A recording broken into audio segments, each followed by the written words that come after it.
Welcome to smart classes. बेटा आज हम करने वाले हैं क्लास 10th का चैप्टर एप्लीकेशन ऑफ ट्रिग्नोमेट्री। ये क्लास 10th मैथमेटिक्स का इंपॉर्टेंट चैप्टर है बेटा। आपको इसके लिए ट्रिग्नोमेट्रिक टर्म्स पता होनी चाहिए और उनकी वैल्यूज़ भी पता होनी चाहिए। चैप्टर शुरू करने से पहले आपको दो तरह के एंगल्स बेटा समझने हैं, ठीक है जी। मान लो जहाँ से आप देख रहे हो this is line of site, ये मान लो आपकी आइज़ है। यहाँ से आप अगर ऊपर की तरफ देख रहे हो बेटा तो this is angle of elevation, और अगर आप यहाँ से नीचे की तरफ देख रहे हो this is called angle of depression. इसको डिक्लिनेशन भी बोलते हैं, ठीक है। तो आपको दोनों एंगल्स के बारे में थोड़ा बहुत इंफॉर्मेशन होनी चाहिए। मान लो कोई आदमी है एक बिल्डिंग पे खड़ा है, ठीक है। यहाँ पे कोई आदमी खड़ा है, तो ये अगर किसी कार को आते हुए देख रहा है, मान लो यहाँ पे कार है और इसको वो अपनी ओर आते हुए देख रहा है, तो यहाँ से मतलब उसकी लाइन ऑफ साइट से नीचे की तरफ ही देखेगा, तो this is angle of depression और इसको हम थीटा से डोनेट कर देंगे, ठीक है जी। और अगर कोई आदमी किसी टावर को, मान लो ये टावर है, कोई यहाँ पे इंसान खड़ा है, ठीक है, वो इस टावर की ओर देख रहा है, तो लाइन ऑफ साइट से ऊपर की ओर देखेगा, तो this is called angle of elevation, ठीक है बेटा। तो एंगल्स के बारे में जान गए हो थोड़ा सब। ट्रिग्नोमेट्रिक टर्म्स जो इस चैप्टर में आपको यूज़ होनी है वो भी आपको बता देता हूँ। चैप्टर बिल्कुल बेसिक से शुरू किया बेटा, फिर इसके क्वेश्चंस भी करेंगे। तो सबसे पहले आपको कौन कौन सी ट्रिग्नोमेट्रिक टर्म्स पता होनी चाहिए। आपको साइन थीटा के बारे में पता होना चाहिए। साइन थीटा P/H यानी कि परपेंडिकुलर बाय हाइपोटेन्यूज होना चाहिए। कॉस थीटा जो है that is base by hypotenuse, और टैन थीटा यानी कि परपेंडिकुलर बाय बेस। ये आपको तीन टर्म्स के बारे में बेसिकली पता होना चाहिए। इसके अलावा बेटा आपको ट्रिग्नोमेट्रिक जो टेबल है वो भी पता होना चाहिए, जैसे साइन 0 की वैल्यू, साइन 30 की वैल्यू, साइन 45 की वैल्यू, 60 की वैल्यू और 90 की वैल्यू पता होनी चाहिए।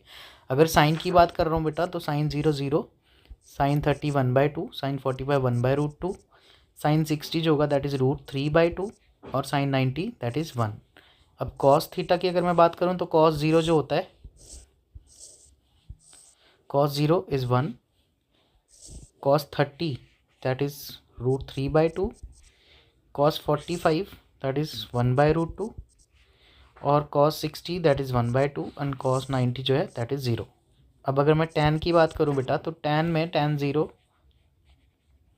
tan 30 1/√3, tan 45 जो होगा दैट इज़ 1, tan 60 जो होगा दैट इज़ √3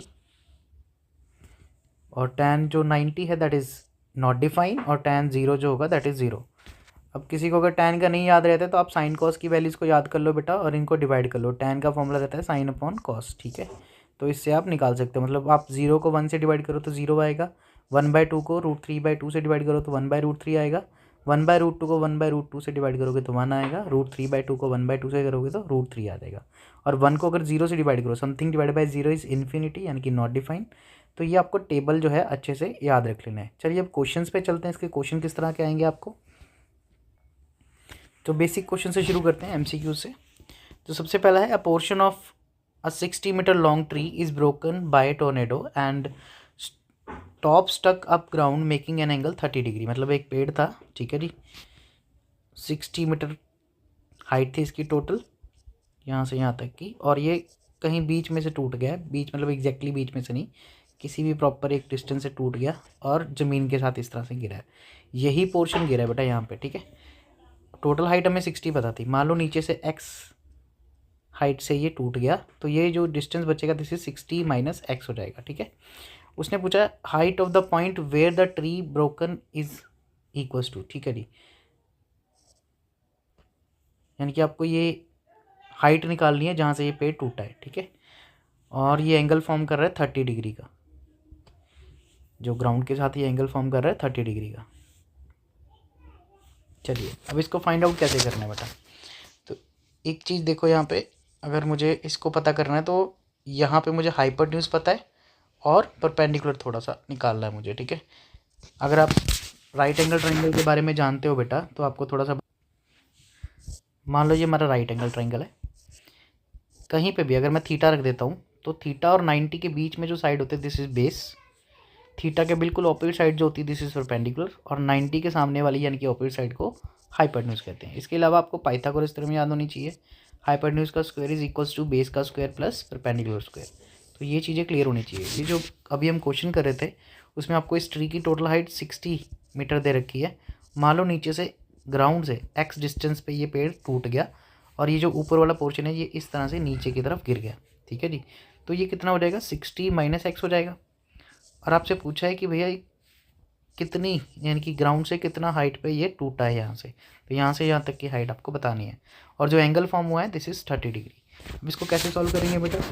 इसको करने के लिए देखिए हमारे पास एक तो परपेंडिकुलर गिवन है और दूसरा परपेंडिकुलर ढूंढना है और हाइपोटेन्यूज आपको 60 माइनस एक्स दे रखी है।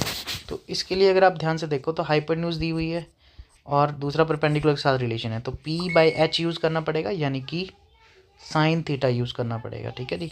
तो साइन 30, क्योंकि एंगल 30 डिग्री का है, इज इक्वल्स टू P/H। अब यहाँ पे आपको P/H नहीं लिखना, इसको नाम दे सकते हो आप, ठीक है, ABC या कुछ भी नाम दे दो, यहाँ पे 90 डिग्री होगा। तो अभी इसकी अगर मैं बात करूँ तो ये परपेंडिकुलर हो जाएगा मेरा ये वाला डिस्टेंस, इसको हमने x लिया है, और जो ये डिस्टेंस है दिस इज 60 माइनस एक्स। चलिए अब साइन 30 की वैल्यू मैंने आपको अभी बताई थी, that is 1/2 is equals to x upon 60 minus x. अब इसको कैसे सॉल्व करेंगे, देखो क्रॉस मल्टीप्लाई कर दें तो 60 minus x is equals to 2x। अब ये माइनस एक्स इधर जाके प्लस हो जाएगा, तो 60 इज इक्वल्स टू 3x हो जाएगा, और ये 3 जो है इसके डिवाइड में आ जाएगा, तो x की वैल्यू आ जाएगी 60/3 that is equals to 20 metres, ठीक है जी। तो 20 मीटर नीचे से 20 मीटर पे जाके ये पेड़ जो है वो टूटा है, ठीक है, ये हमें पता लग गया है। तो इससे हमने हाइट निकाल ली। इस चैप्टर का दूसरा नाम जो है हाइट एंड डिस्टेंस है बेटा। चलिए नेक्स्ट क्वेश्चन। तो फर्स्ट क्वेश्चन का आंसर 20 मीटर हो जाएगा, ठीक है। सेकंड क्वेश्चन देखो बेटा, if a pole 6 metre high cast a shadow 2√3 long on the ground then sun elevation. अब हमें एंगल ऑफ एलिवेशन निकालना है, ठीक है। एक पोल है 6 मीटर हाई, तो इसको अगर हम बनाएं तो मान लो कि ये हमारा पोल है 6 मीटर का, ठीक है जी, और इसकी जो शेडो है दैट इज़ 2√3 मीटर। जो शेडो इसी तरफ बनेगी बेटा, ठीक है जी, दैट इज़ 2√3 मीटर। तो हमारे पास यहाँ तक का डिस्टेंस आ जाएगा 2√3। अब देखिए एंगल कहाँ से फॉर्म होगा, इस तरह से, क्योंकि सन इधर होगा बेटा, ठीक है, तो शेडो इस तरफ कास्ट हो रही है, ठीक है, और वो एंगल कितना फॉर्म कर रही है ये हमें पता करना है, हम थीटा लिख देते हैं, और ये 90 डिग्री हो गया। चलिए इसको सॉल्व कैसे करना है। तो थीटा निकालने के लिए सबसे पहली चीज़ हमें जो गिवन है उनकी तरफ देखना है हमें। तो सबसे पहली चीज़ हमें परपेंडिकुलर दे रखा है, देखो थीटा के सामने, और बेस हमें दे रखा है 2√3। तो परपेंडिकुलर और बेस से बनने वाला कौन सा ट्रिग्नोमेट्रिक रेशियो है, that is tan theta. So tan और थीटा लिख देंगे, अभी हमें एंगल नहीं पता है, ठीक है। परपेंडिकुलर कितना दे रखा है बेटा हमें 6, और बेस कितना दे रखा है 2√3। चलिए अब इसको सॉल्व करेंगे, वहीं से थीटा की वैल्यू पता लगेगी। तो tan थीटा इक्वल्स टू, अब 6 और 2 की कटिंग हो जाएगी तो यहाँ पे 3 आएगा, दैट इज़ 3/√3। अब 3 को हम फैक्टराइज कर लेंगे तो √3 मल्टीप्लाई बाय √3 आ जाएगा, और अपॉन √3 है।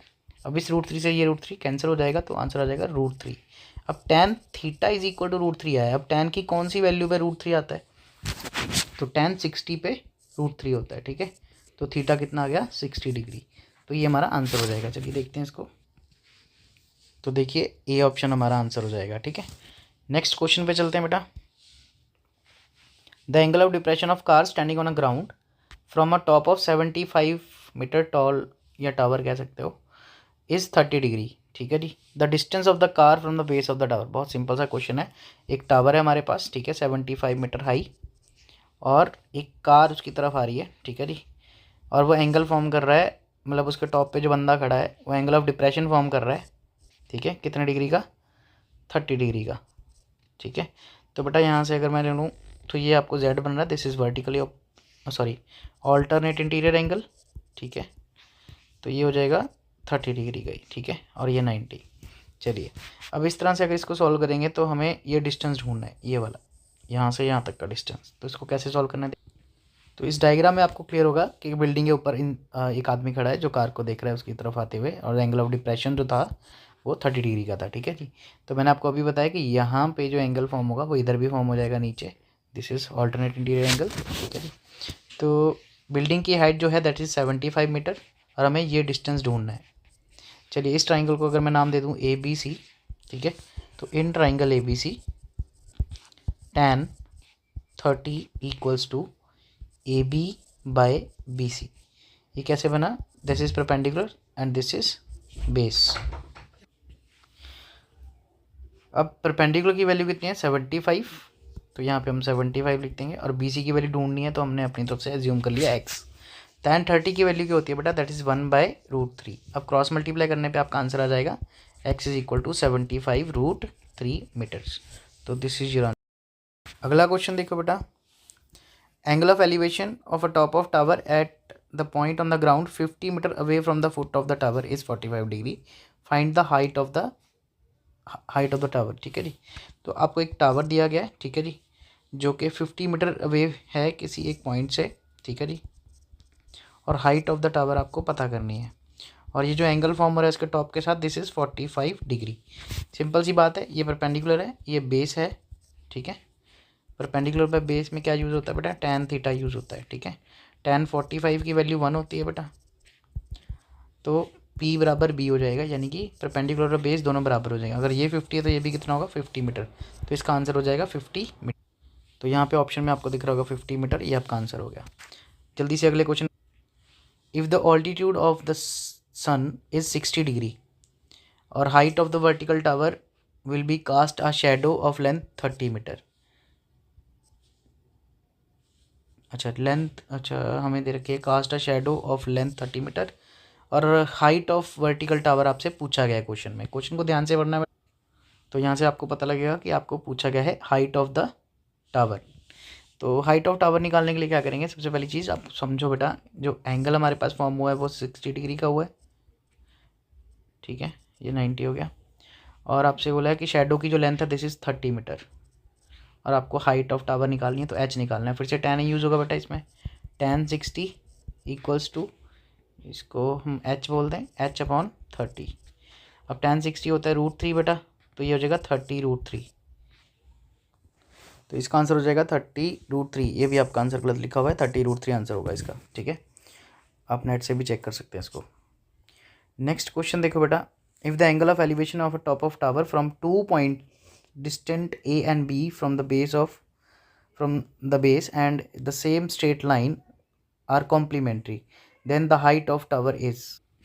अब इस डायग्राम से समझिए बेटा, एक टावर के टॉप को हम 2 पॉइंट से देख रहे हैं, जो कि एक पॉइंट है वो A डिस्टेंस पे पड़ा है, यहाँ से यहाँ तक का डिस्टेंस A हो गया, और दूसरा पॉइंट D पे पड़ा है, यानी कि यहाँ से यहाँ तक का डिस्टेंस B हो गया, ठीक है। ये गिवन है आपको क्वेश्चन में, और आपको हाइट ऑफ टावर पूछा गया है। और एक और चीज़ बताएगी कि ये जो एंगल्स होंगे ये एक दूसरे के कॉम्प्लीमेंट्री एंगल्स होंगे। अब कॉम्प्लीमेंट्री एंगल्स वो एंगल्स हैं जिनका सम 90 डिग्री होता है, ठीक है। वो एंगल्स जिनका सम क्या होता है? 90 डिग्री होता है।